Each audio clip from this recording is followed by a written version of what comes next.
Most people step into their 50s with the comforting belief that life has finally stabilized and that the toughest years are behind them.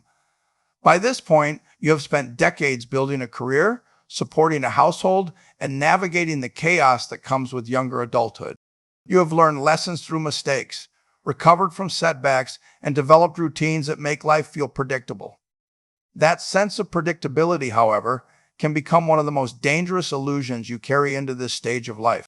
When you are younger, errors can be repaired because you have time and energy to compensate for them. In your early 50s, time still exists, but it no longer stretches endlessly ahead of you, and that changes the weight of every decision you make. The habits you maintain during these years, how you handle money, how you care for your body, how you invest your time, begin to compound in ways that are much harder to reverse later. Many intelligent, responsible people fall into a subtle form of complacency during this period because nothing appears urgent. Their income is steady, their children are grown or nearly grown, and major financial crises are hopefully behind them. Yet this is exactly when you should be paying the closest attention, because the next decade or so often determines whether your retirement is secure or stressful. If you plan to stop working around 65, you likely have about 15 years left to strengthen your financial position and prepare your life for that transition. 15 years may sound generous, but in terms of investing, health improvements, and relationship repair, it is actually a relatively short window. Over the many decades I have observed people's lives unfold, I have noticed that those who thrive in their later years rarely do so because of one brilliant decision. Instead, they succeed because they remain disciplined during this critical period when others relax too soon. They kept refining their financial plans, continued learning, and made small but consistent improvements in their daily habits. Meanwhile, those who assumed they had already done enough often discovered too late that maintenance alone was not sufficient. Their savings were not as strong as they thought. Their health began to decline faster than expected, or their relationships had quietly weakened from years of neglect. The early 50s are not a finish line, they are a turning point. Treating this phase as a time to coast is like slowing down halfway through a long journey, because the road looks smooth. It may feel comfortable in the moment, but it increases the risk of arriving at your destination unprepared. Recognizing the importance of this stage allows you to make deliberate choices rather than drifting on habit.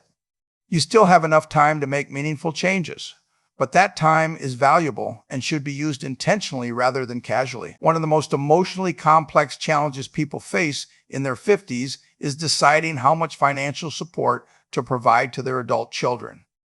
The instinct to help is deeply rooted in love and responsibility. You spent years protecting and guiding them, so stepping back feels unnatural, especially when they call with problems or setbacks. Offering money for rent, car repairs, or debt relief seems like a simple way to ease their stress and maintain harmony within the family. However, repeated financial assistance often creates unintended consequences that affect both generations. When adult children come to rely on parental support as a regular solution rather than an emergency backup, they miss opportunities to develop financial discipline and problem-solving skills. At the same time, parents gradually erode their own savings during the years when those savings should be growing most aggressively. In your 50s, every dollar you give away is not just leaving your account, it is losing years of potential growth that could have multiplied its value by the time you retire. What feels like manageable help in the present can quietly accumulate into a significant reduction in your future security. There is also an emotional cost. Parents who continuously provide financial support may begin to feel taken for granted or resentful, while adult children may either feel entitled or quietly dependent. Neither outcome strengthens family bonds. True support sometimes means allowing loved ones to face the consequences of their decisions and learn to manage their own lives.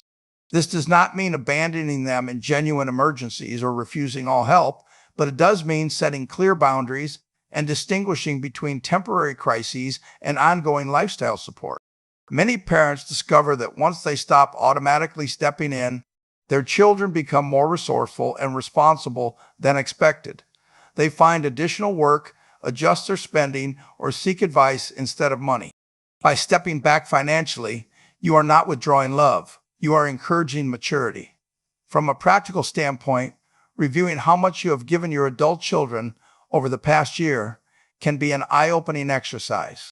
Seeing the total amount written down often reveals that what felt like occasional help has become a significant financial drain. Protecting your own stability is not selfish, it is necessary. If you reach retirement without adequate savings, you may end up relying on the same children you tried to protect, creating a cycle of dependence that benefits no one. Establishing healthy financial boundaries allows you to remain supportive without sacrificing your own future. And it teaches your children one of the most valuable lessons you can offer them. That adulthood includes learning to stand on your own feet. As people accumulate years of experience in the workforce and exposure to financial news, many begin to believe they have developed a reliable sense of when markets will rise or fall. This confidence often leads to frequent adjustments in investment strategies based on headlines, economic forecasts, or short-term market movements. The intention is usually protective.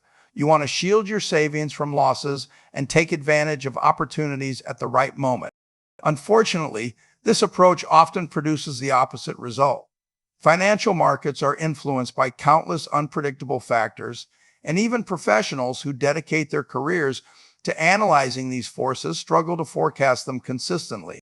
When individuals move their money in and out of investments based on fear or optimism, they risk missing the periods of strong growth that tend to occur suddenly and without clear warning. Over long periods, a significant portion of total market gains often happens during a relatively small number of days. If you happen to be on the sidelines during those days because you are waiting for certainty, your overall returns can be permanently reduced. This issue becomes particularly serious in your 50s because you no longer have several decades to recover from repeated missteps. Emotional reactions to market downturns, such as selling during periods of panic, can lock in losses and prevent your portfolio from participating in the recovery that typically follows. A more reliable strategy involves creating a diversified investment plan that matches your risk tolerance and then allowing it to operate with minimal interference. Regular contributions, broad diversification, and patience have historically outperformed most attempts at active timing by individual investors. It may feel uncomfortable to remain invested when markets are falling or when news reports are filled with negative predictions, but reacting to fear often causes more harm than the downturn itself.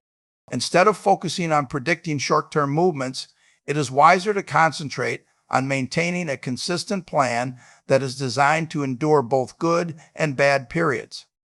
This requires discipline and the acceptance that temporary declines are a normal part of long-term growth. By reducing unnecessary trading and avoiding impulsive decisions, you allow compounding to work more effectively. In the end, successful investing is less about making brilliant predictions and more about avoiding costly emotional mistakes. Your experience and maturity can be valuable assets, but only if they are used to reinforce patience rather than to justify constant intervention. During midlife, social pressures do not disappear. They simply become more sophisticated.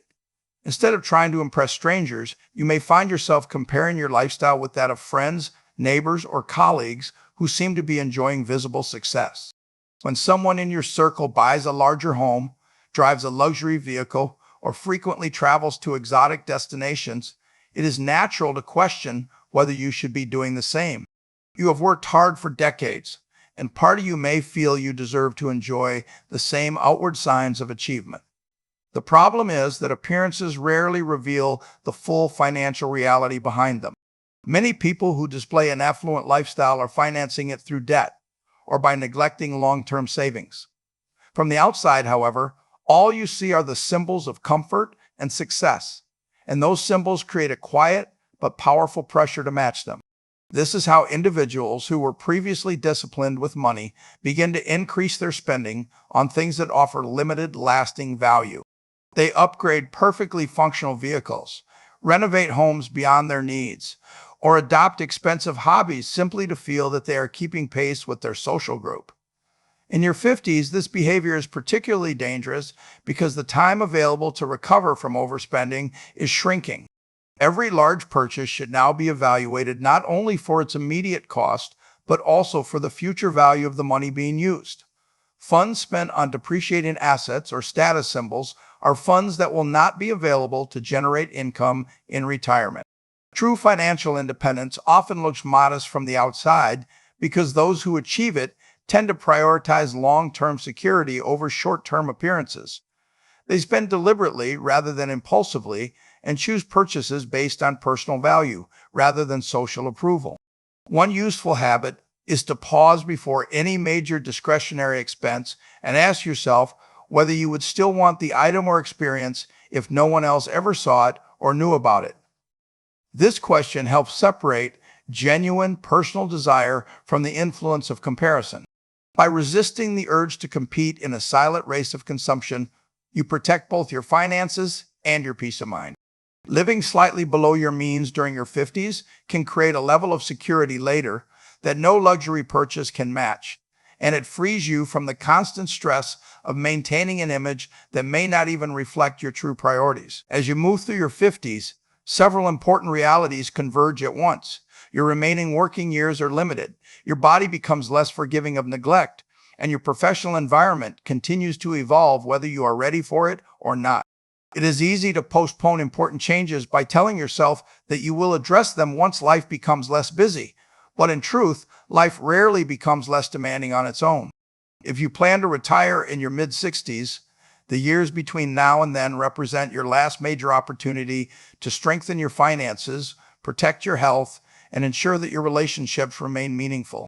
From a financial perspective, this period is often your peak earning phase, which means that decisions about career progression or stagnation can have a lasting effect on your retirement savings.